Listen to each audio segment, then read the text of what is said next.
Где найти деньги на восстановление Украины? В Риме прозвучали громкие заявления. Обошлись без посредников из Москвы. Алиев и Пашинян провели встречу, которая может стать исторической. Кремлевская смертономика. Эксперты посчитали, сколько Москва тратит на перевод своей живой силы в неживую. Цифра шокирующая. Многолетний путинский атомный шантаж принес свои плоды. Что решили в Европе? Похороны или комедия ошибок? Песков опять нес пургу или подставил шефа? Госдуме предложили еще один способ отъема денег у граждан. Кого хотят обложить новым налогом? Пора признать вину и заплатить. Счет России выставила Австралия. И многое другое. Самые важные и срочные новости, эксклюзивные подробности. Вы смотрите информационный выпуск «Нехта». Оперативно о событиях в Украине, России, Беларуси и мире. Раньше и понятнее других. Все, что нужно знать сегодня. Ежедневные обстрелы и бомбежки Украины в течение долгих лет. Кто ответит за это? У канцлера Германии однозначный ответ. Мы оцениваем ущерб от разрушения на уровне около 500 миллиардов евро. Агрессор должен заплатить за все содеянное. Пока этого не произойдет, Россия не вправе и не будет иметь доступа к собственным замороженным активам.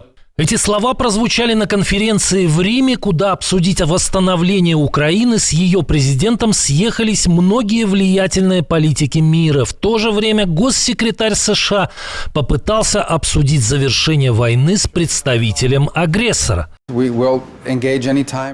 будем продолжать взаимодействовать всякий раз, когда у нас будет такая возможность, как это было сегодня. Похоже, встреча с министром иностранных дел России Сергеем Лавровым в столице Малайзии не принесла прорыва. Я повторяю слова президента. Разочарование и недовольство отсутствием прогресса в мирных переговорах и пути вперед. Хотя сам Трамп на днях говорил о своем отношении к позиции Москвы менее дипломатично, чем Рубио, используя выражение «Путин несет много херни». Похоже, и речи Лаврова не сильно отличались, так как после встречи с шефом российской дипломатии Рубио заговорил о возможности введения новых санкций в отношении России и поисках с европейскими партнерами дополнительных систем ПВО для Киева. Впервые после войны в Карабахе без посредников и не на бегу. В столице Объединенных Арабских Эмиратов Абу-Даби прошла встреча лидеров Азербайджана и Армении. По сообщениям обеих сторон, Ильхам Алиев и Никол Пашинян обсудили все существующие между странами разногласия, от препятствий к заключению мирного договора до открытия сообщения через Зангезурский коридор между эксклавом Нахичевань и основной территорией Азербайджана через территорию Армении. Переговоры длились более 4 часов, как один на один, так и с участием министров иностранных дел и советников. Похоже, новый импульс к сближению стран нехотя дала Москва, которая недавно опять умудрилась еще сильнее испортить отношения с Баку преследованием представителей азербайджанской диаспоры. Ереван также обвиняет Кремль во вмешательстве во внутренние политические процессы в Армении. Конфликт между Арменией и Азербайджаном из-за Карабаха позволял России десятилетиями держать эти страны в зависимости от себя. Похоже, эта эра проходит. Большую заинтересованность и активную роль в сближении Еревана и Баку играют Вашингтон и Анкара. России все сложнее оплачивать свою военную авантюру. Пушечное мясо продолжает дорожать. По подсчетам аналитиков Free Russia, только в первой половине 2025 года Москва потратила на живую силу для войны с Украиной колоссальную сумму. Более 2 триллионов рублей. Это бонусы за подписание контракта, расходы на довольствие агрессоров и выплаты раненым и родственникам убитых. Если ситуация останется останется такой, как сейчас, за год Россия выложит на содержание своей армии в Украине более 4 триллионов рублей. Это почти 10% от всех расходов федерального бюджета на бегущий год или 2% от ВВП страны. Но и это не все. Из-за постоянных потерь расходы на армию, находящуюся в Украине, вырастут еще на 1 триллион рублей, а с каждым месяцем Москва вынуждена нанимать все больше новых контрактников. К примеру, с начала года было подписано около 200 тысяч контрактов. Правда, похоже, несмотря на щедрость Кремля, желающих превратиться из живой силы в неживую все меньше. В первом полугодии текущего года подписано на 10% контрактов меньше, чем в предыдущем. Как думаете, поток желающих рискнуть своей жизнью иссякнет и когда? Напишите в комментариях. Превратить трагедию в фарс – это в Кремле умеют. Путин не только не прибыл на церемонию прощания с бывшим министром транспорта Старовойтом, но даже не прислал бедолаге венок. Вокруг этого предмета разыгралась целая комедия. РИА Новости распространила новость, что хозяин Кремля отправил венок на похороны Романа Старовойта, который, по официальной версии, покончил с собой после увольнения. Дмитрий Песков поспешил подтвердить этот факт, но буквально через 2 часа произошла сенсация. РИА Новости вдруг опровергла собственное сообщение. Возможно, в Кремле хотели обратить внимание на то, что Старовойт так проштрафился перед Путиным при жизни, что даже после смерти не заслужил последнего знака внимания. Но вышло как-то глупо. А как вам кажется? Рассудите, напишите в комментариях. И, кстати, верите ли вы в самоубийство высокопоставленного чиновника? Напомним, 53-летний Роман Старовойт был найден в своем автомобиле с огнестрельным ранением в понедельник. Стало известно, что в тот же день он был уволен с должности министра транспорта. До этого Старовойт 5 лет был губернатором Курской области. Лавры Александра Лукашенко не дают покоя российским парламентариям. Когда-то крепкий хозяйственник придумал обложить безработных в Беларуси налогом, обзывая их дармоедами, но чуть не спровоцировал революцию. Но в Российской Госдуме есть не менее креативные государственные мужи. Известный депутат Андрей Гурулев предложил обложить податью бездетных. Если вот ты всю жизнь прожил детей, не хотел рожать, то есть ты всю жизнь там прожил лично для себя, кто тобой будет в старости заниматься? Государство, правда, да? Когда ты будешь немощный, потому что никому ты не нужен, ты никого после себя не оставил. Почему государство должно выполнять эти обязанности? Тогда пускай платите родные. Что? Налог на достойную старость, если вы не хотите иметь детей.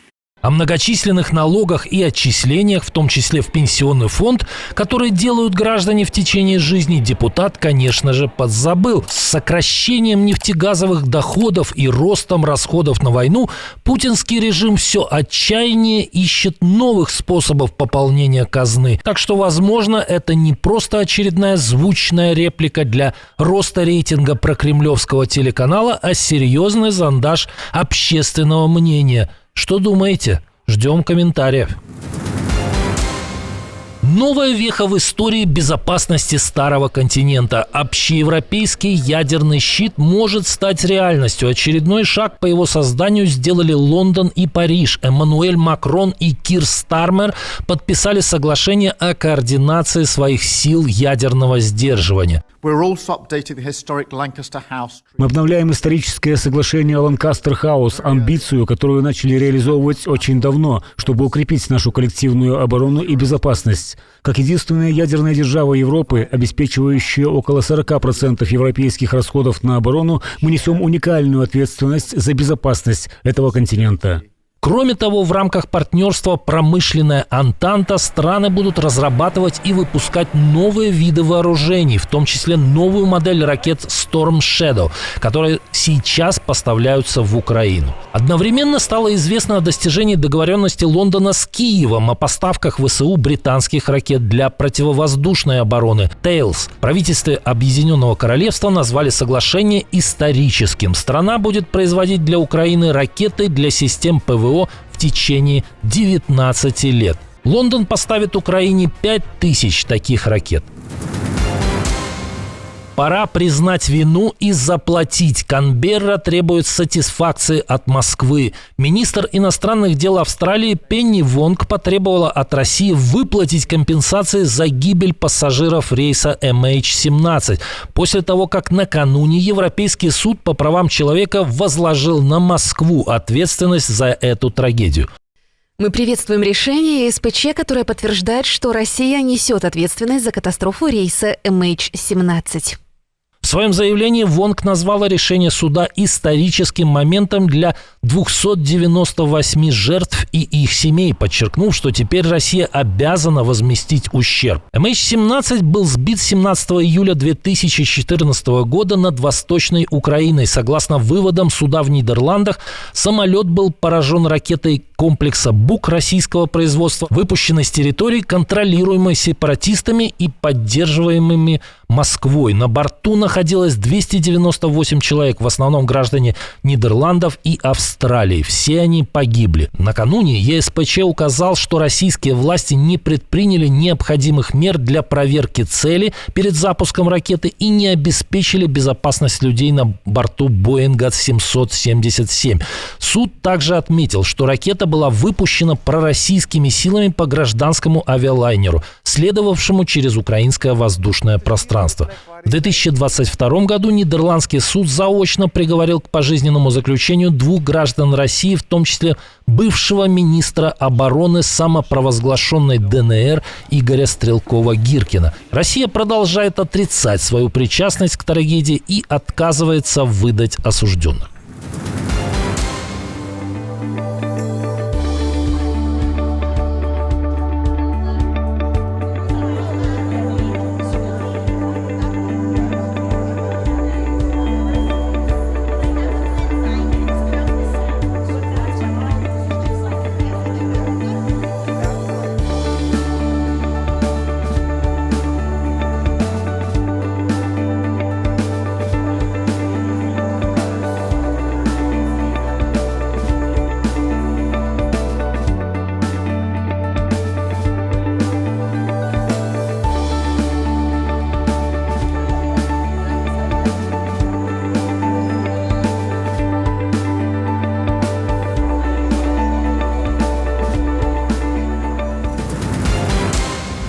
Отдельное спасибо, что досмотрели до конца. Спасибо за ваше доверие. Жду развернутых комментариев, лайков и репостов. Это важно, чтобы нас становилось больше. На этом пока все. До новых встреч и хороших вам новостей.